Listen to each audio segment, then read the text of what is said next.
What if you could build a fortune without a high-paying job? What if everything you thought you knew about money was wrong? Most people would say that's impossible. But one man proved otherwise. Imagine a janitor, a man who spent his days cleaning floors and taking out the trash. Now imagine that same janitor, after a lifetime of quiet work, leaving behind an $8 million fortune. This isn't a movie.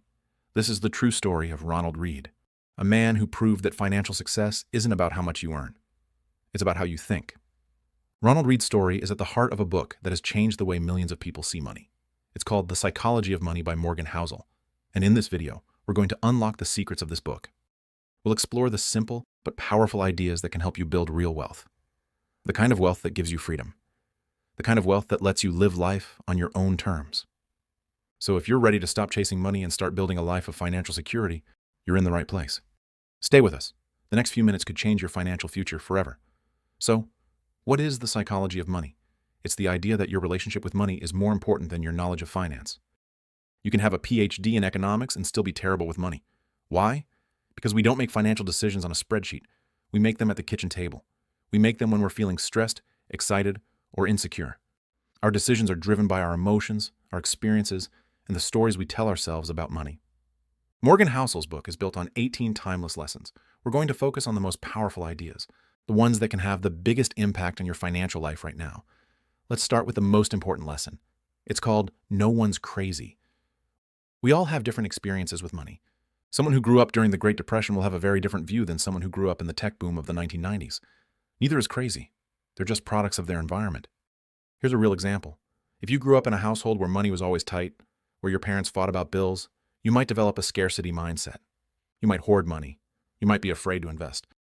On the other hand, if you grew up wealthy where money was never discussed, you might spend freely without understanding consequences. Neither mindset is right or wrong. They're just different. The key is to understand your own money psychology. What are your beliefs about money? Where did they come from?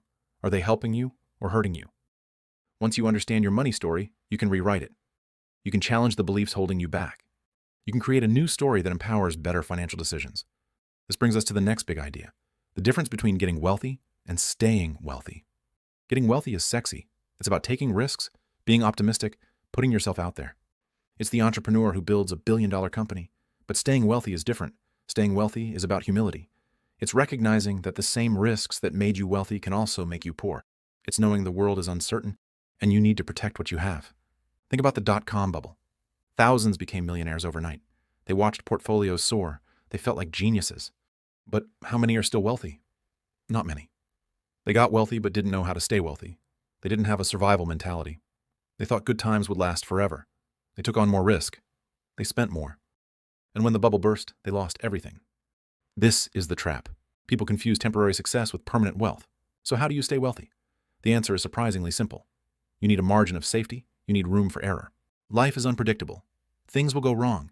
Your investments will go down. You might lose your job. The economy might crash. The unexpected will happen. A margin of safety is a buffer between you and the unknown. It's having enough cash on hand to cover 6 months of expenses. It's not being fully invested in the market. It's having a diversified portfolio. It's about not taking on too much debt. It's about creating a financial plan that can withstand a little chaos. Let me give you a practical example. Two people both have $100,000. Person A invests it all in the stock market, fully invested, maximizing returns. Person B invests $70,000 and keeps $30,000 in cash. Now the market crashes, drops 50%. Person A's portfolio is worth $50,000. He panics, can't sleep, he sells at the bottom. Person B's portfolio is also down to $35,000, but he still has $30,000 in cash. He has a margin of safety. He doesn't panic. He waits for recovery. He might even buy more while stocks are on sale. This is the power of a margin of safety. It's not about maximizing returns. It's about surviving the inevitable downturns. It's about staying in the game long enough for compounding to work its magic. This brings us to the concept of enough. In our society, we're always pushing for more. More money, more success, more stuff. We see someone with a nice car, we want nicer. Someone with a big house, we want bigger. The goalpost always moves. But here's the truth. Happiness has a price. That price is knowing when you have enough. The hardest financial skill is getting the goalpost to stop moving. If expectations rise with income, you'll never be happy. You'll always chase the next thing. This is the hedonic treadmill. You work harder, earn more, buy more, but you're not happier. You're just running faster on the same treadmill. Morgan Housel tells a powerful story in his book. He talks about Rajat Gupta. Gupta was the head of McKinsey, one of the most prestigious consulting firms in the world. He was worth over $100 million. He had everything: money, power, prestige. But it wasn't enough. He wanted more. He got involved in insider trading. He broke the law, and he ended up going to prison. He lost everything: his reputation, his freedom, his wealth, all because he didn't know when he had enough. This is an extreme example, but the principle applies to all of us. What if you decided you have enough? What if you focused on gratitude instead of always wanting more? This is true financial freedom.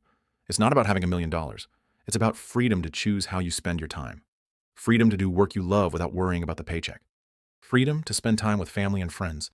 This is the ultimate goal. It's not about the money. It's about the freedom. That brings us to the man in the car paradox. You see a guy driving a Ferrari. You think, wow, that guy is so cool. But you're not thinking about the guy. You're thinking about the car. You're using it as a symbol of wealth and admiration you want. The paradox is that no one is as impressed with your possessions as you are. People don't admire you for a fancy car. They admire who you are, your kindness, your integrity, your contributions. When you buy expensive things to impress others, you're playing a game you can't win. Those people aren't paying attention to you. They're thinking about themselves, using your possessions as a benchmark for what they want. So instead of trying to impress people with your stuff, focus on building real wealth. The kind of wealth that you can't see. The wealth that's in your bank account, not in your driveway. Wealth is the money you don't spend. It's the investments you make. It's the financial security you build for yourself and your family. This is the secret that Ronald Reed, the janitor millionaire, understood. He didn't have a fancy car. He didn't have a big house. He drove an old beat-up truck. He wore the same jacket for years. But he had wealth. He had freedom. And when he died, he was able to leave millions of dollars to charity and to his local library and hospital. That's a legacy. That's real wealth. Now let's talk about compounding. You've probably heard of it. But do you really understand how powerful it is? Compounding is the engine of wealth creation. It's what allows a small amount of money to grow into a fortune over time. But here's the catch. Compounding requires time. Lots of time. Warren Buffett is a perfect example. He's one of the richest men in the world, but most of his wealth wasn't created until after his 65th birthday. He didn't get the highest returns every single year. His average annual return is around 20%. That's good, but it's not extraordinary. What's extraordinary is that he's been investing for over 70 years. He started when he was a child, and he never stopped. Time is the most important ingredient in the compounding recipe. Here's a simple example. Let's say you invest $10,000 at 10% annual return. After 1 year, you would have $11,000. After 10 years, $26,000. After 20 years, $67,000. After 30 years, $174,000. After 40 years, $452,000. Notice how growth accelerates. That's compounding. Your money makes money. Then that money makes money. It's a snowball effect. But you have to be patient. You have to let your money grow for decades. You can't get scared and sell every time the market drops. You have to stay the course. This is where most people fail. They don't have patience. They want to get rich quickly. They chase hot stocks. They try to time the market. They lose money. The secret to successful investing isn't getting the highest returns. It's getting pretty good returns for a very long time. Consistency, discipline, staying invested through ups and downs. Because over the long term, the stock market always goes up. There will be recessions, bear markets, scary moments. But zoom out and look at the long-term trend. The market always recovers, always reaches new highs. Start investing as early as possible. Even small amounts work. If you're 25 years old and invest $200 a month at 10% annual return, by 65, you'll have over $1 million. That's the power of time and compounding. You don't need to be a genius. You don't need perfect stocks. Just be consistent and patient. Our final lesson, the seduction of pessimism. Ever noticed pessimism sounds smarter than optimism? When someone predicts doom and gloom, they sound wise, cautious, helpful. But optimism sounds naive, like a sales pitch. This is a cognitive bias, and it's dangerous. Optimism is the only rational long-term mindset. The world is always getting better. Technology advancing, medicine improving, standards of living rising. The stock market has always gone up over the long run. Of course, there will be bumps, recessions, wars, pandemics. But over the long term, the trend is always up. Pessimists always find reasons to be scared. National debt, political instability, climate change. Yes, these are real issues, but they've always been real issues. There's always been something to worry about. And yet the world keeps getting better. The stock market keeps going up. Innovation keeps happening. So don't be seduced by the pessimists. Don't let them scare you out of the market. Stay optimistic.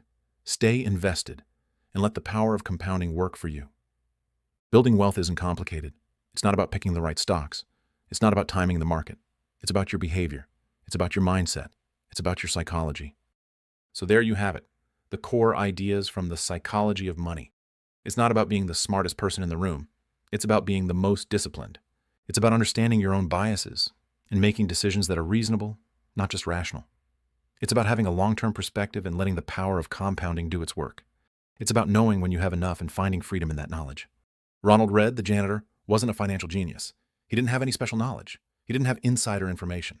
He was just a patient man who understood the power of saving and investing over a long period of time. He lived a simple life. He didn't try to impress anyone. He didn't chase the latest trends. He just quietly built his wealth, $1 at a time. And in the end, he died a multimillionaire. His story is a powerful reminder that anyone can build wealth. You don't need a high income. You don't need a fancy degree. You just need the right mindset.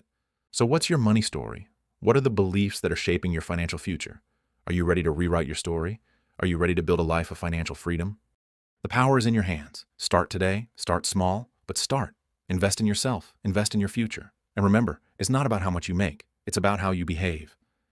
If you found this video helpful, make sure to subscribe to Frankie Finance. Like this video, share it with someone who needs to hear this message, and leave a comment below with your biggest takeaway from the psychology of money. We'll see you in the next video.